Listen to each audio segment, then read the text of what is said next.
uma indenização que foi cobrada de um banco por descontar quase 50 mil reais de um empréstimo inexistente. A gente sabe como é que essas coisas começam às vezes, mas não sabe como é que terminam, né, doutor? Sim, exatamente. Isso foi uma matéria que foi veiculada sobre esse desconto indevido do empréstimo consignado e como que se resolve isso. Isso, na verdade, é um tema que a gente trouxe hoje para conversar, porque isso se aplica para muitas pessoas. O que acontece? Muitas pessoas elas são vítimas do chamado empréstimo indevido. O empréstimo consignado, em que fraudadores vão, acessam o sistema e fazem um empréstimo através do meu INSS e fazem um empréstimo no nome daquela pessoa. E aí essa pessoa ela é surpresa com aquele desconto no valor da sua aposentadoria, sendo que ela não foi ela quem solicitou isso. Aqui a gente não está falando de juros, da quantidade das taxas existentes sobre o empréstimo. Não é esse o caso. Seria para verificar se foi feito corretamente, se estão sendo os índices aplicados, seria uma ação civil para verificar sobre os percentuais do empréstimo. Aqui no caso dessa matéria, são aqueles empréstimos indevidos, em que a pessoa não contratou e ela teve isso descontado no seu benefício. E isso é comum. Por incrível que pareça, isso é comum. E como que se resolve isso? Isso, na prática, acaba dando bastante dor de cabeça para a pessoa que sofre isso. É uma ação, e isso precisa ser levado para a justiça. É uma ação para preservar ela, o fim disso ele vai acabar no Poder Judiciário. Através do quê? Na justiça, aí se pede para suspender, se pede uma liminar, para suspender esses pagamentos indevidos e também a indenização daquele período em que houve esse desconto inexistente, indevido, em dobro. Então, por aquele X de período, por meses, anos, enfim, aquele período que a pessoa teve aquele desconto do seu benefício do INSS e aquilo não era relativo a ela, esse desconto, esse valor deve ser indenizado em dobro. Então, aqui a gente pega a repetição do indébito em dobro, então ela vai receber esse valor em dobro e mais uma indenização por dano moral.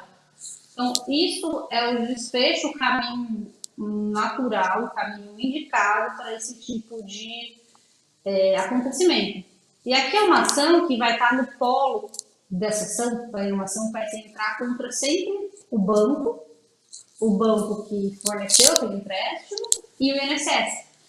Por que o INSS? Porque o INSS, pela falha no sistema, de não ter verificado, de ter concedido aquele empréstimo, de ter liberado o acesso, na verdade, né? Não ter concedido o empréstimo, porque o empréstimo foi feito por um outro banco, pelo banco X e mais o INSS. Então, é uma ação que se entra contra os dois. O INSS com essa responsabilidade que ele deveria ter fiscalizado, deveria ter verificado, e não verificou, e o banco. E se pede a indenização por danos morais, e mais a repetição do valor do desconto indevido em dobro.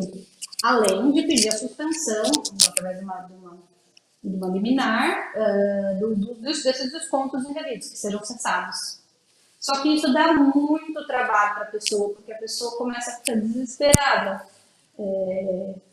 para tentar paralisar isso. E lembrando que aqui, por exemplo, no caso do fraudador, isso é quando ele faz através do empréstimo consignado. Mas se em casos de fraude, a gente verifica que às vezes ele pode fazer em outros bancos, aí vai gerar várias ações cíveis.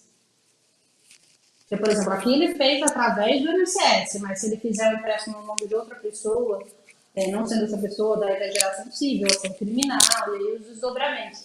Mas o importante é a pessoa verificando isso, ela fazer isso o mais rápido possível para ela evitar esses maiores desabores. E a justiça, ela vem, claramente, ela vem concedendo jurisprudências do STJ, enfim, várias jurisprudências a favor da pessoa nesse sentido. Claro que aqui a gente está falando de um caso em que é indevido. Porque, por exemplo, tem pessoas que podem falar que não contratou e elas contrataram. E aí, dentro ligação do INSS, do banco, muitas vezes eles juntam a foto da pessoa no banco, fazendo aquele contrato, ou recebendo um valor. Então, assim, essa alegação de que não pediu, ela tem que ser real. Porque o banco vai alegar que foi a pessoa que solicitou.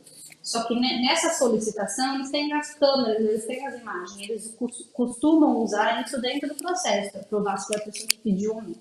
E uma outra alternativa um meio utilizado para a pessoa provar que não foi ela que solicitou, ela solicita para o banco a cópia do contrato em que ela assinou autorizando esse empréstimo. Aí, se não foi ela, não vai ter. Aí não vai ter nada que diga que foi ela que solicitou, não vai ter nenhuma prova disso que não foi ela que fez, e não vai ter nenhuma foto, nada disso em relação dentro dessa matéria processual de defesa do banco para alegar que foi a própria pessoa. Doutora, mas é uma situação bastante inusitada, porque normalmente esses registros, embora sejam registros digitais, mas eles permanecem no banco. É uma coisa relativamente, digamos, fácil de descobrir aí o erro do banco, né? Agora, uma outra questão, doutor, isso aí pode ter ocorrido por um problema, por má fé, por algum funcionário desavisado que tentou fazer realmente um ato criminoso? Quais as hipóteses disso aí? Sim, normalmente são pessoas criminosas. Eu vou dar um exemplo prático, porque eu não gosto tanto de trazer exemplos mais particulares, mas assim, só para ilustrar melhor. Então, eu conheço uma pessoa, um cliente meu, ele teve exatamente isso. O que aconteceu? O fraudador entrou no meu INSS, dentro do sistema dele. E aí, ali, ele conseguiu fazer o empréstimo, porque tem uma opção no sistema do INSS digital, para solicitar o empréstimo. E aí, o que acontecia? Esse meu cliente, o fraudador entrou, usou um documento falso, um RG que não era dele, não era do meu cliente, era do fraudador, e solicitou o empréstimo. Aí, meu cliente percebia, ele viu isso acontecendo, fez um boletim de ocorrência, fez todas as coisas, juntou dentro do INSS, e o que aconteceu? Ele percebia, aí ele ia lá e colocava a opção de bloquear empréstimo consignado. Aí o fraudador pegava o que ele fazia, desbloqueava em seguida. Isso foi uma tentativa umas 17 vezes. Teve bastante alteração. E no frigir dos ovos, o que aconteceu? O INSS concedeu. O INSS, mesmo assim, ele colocando dentro do sistema, cada vez que o fraudador solicitava o empréstimo consignado, ele ia lá e bloqueava, ele inseria esses dados, fez reclamação, fez todos os procedimentos. Isso não resolveu via no INSS.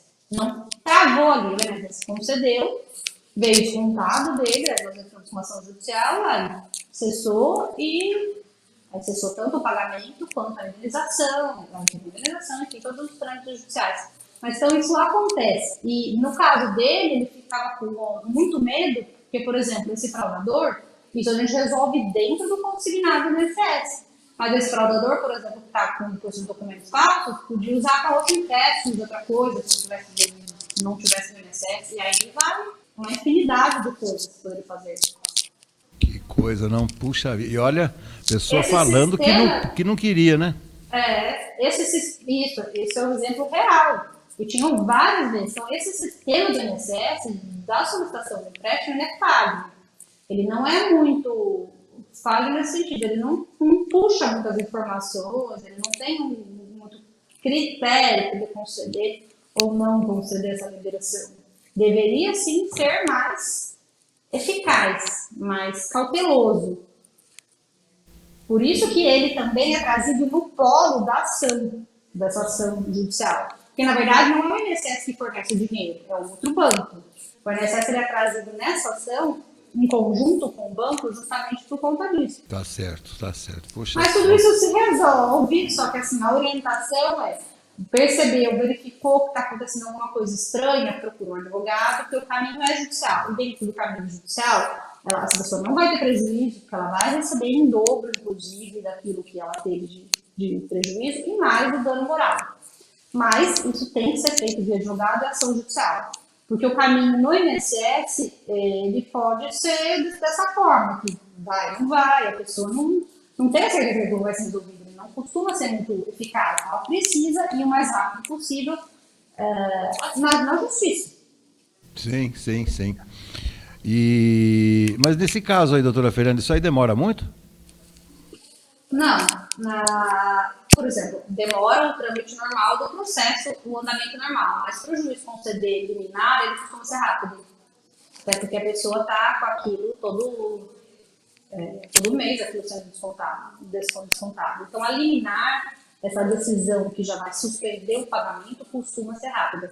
Claro que o pagamento, a indenização, isso vai vir no final do processo. Vai ter todo o trâmite, vai ter a contestação, o banco e o INSS, enfim, ele vai conseguir os trâmites. Mas a suspensão do empréstimo, ela vem de uma forma bem rápida. Doutora, muitíssimo obrigado mais uma vez. Uma ótima sequência de semana para a senhora. Ótima sequência de semana para todo mundo e uma boa semana e continuidade do programa.